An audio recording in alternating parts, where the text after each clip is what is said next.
Mark chapter 3. And he entered again into the synagogue, and there was a man there which had a withered hand. And they watched him whether he would heal him on the Sabbath day, that they might accuse him. And he saith unto the man which had the withered hand, Stand forth. And he saith unto them, Is it lawful to do good on the Sabbath days, or to do evil, to save life, or to kill? But they held their peace. And when he had looked round about on them with anger, being grieved for the hardness of their hearts, he saith unto the man, Stretch forth thine hand. And he stretched it out, and his hand was restored whole as the other. And the Pharisees sent forth, and straightway took counsel with the Herodians against him, how they might destroy him. But Jesus withdrew himself with his disciples to the sea, and a great multitude from Galilee followed him, and from Judea, and from Jerusalem, and from Idumea, and from beyond Jordan. And they about Tyre and Sidon, a great multitude, when they had heard what great things he did, came unto him. And he spake to his disciples that a small ship should wait on him because of the multitude, lest they should throng him. For he had healed many, insomuch that they pressed upon him for to touch him, as many as had plagues. And unclean spirits, when they saw him, fell down before him and cried, saying, Thou art the Son of God. And he straitly charged them that they should not make him known. And he goeth up into a mountain, and calleth unto him whom he would, and they came unto him.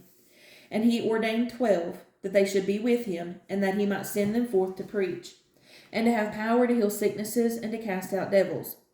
And Simon he surnamed Peter, and James the son of Zebedee, and John the brother of James, and he surnamed them Boanerges, which is the sons of thunder, and Andrew, and Philip, and Bartholomew, and Matthew, and Thomas, and James the son of Alphaeus, and Thaddeus, and Simon the Canaanite, and Judas Iscariot, which also betrayed him, and they went into an house.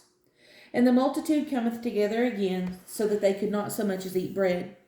And when his friends heard of it, they went out to lay hold on him, for they said, He is beside himself. And the scribes which came down from Jerusalem said, He hath Beelzebub, and by the prince of the devils casteth he out devils. And he called them unto him, and said unto them in parables, How can Satan cast out Satan? And if a kingdom be divided against itself, that kingdom cannot stand. And if a house be divided against itself, that house cannot stand. And if Satan rise up against himself and be divided, he cannot stand, but hath an end. No man can enter into a strong man's house and spoil his goods, except he will first bind the strong man, and then he will spoil his house. Verily I say unto you, all sins shall be forgiven unto the sons of men, and blasphemies wherewith soever they shall blaspheme. But he that shall blaspheme against the Holy Ghost hath never forgiveness, but is in danger of eternal damnation.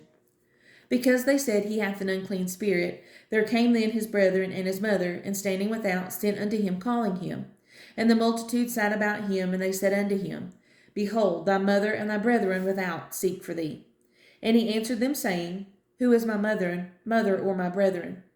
And he looked round about on them which sat about him, and said, Behold, my mother and my brethren. For whosoever shall do the will of God, the same is my brother, and my sister, and mother.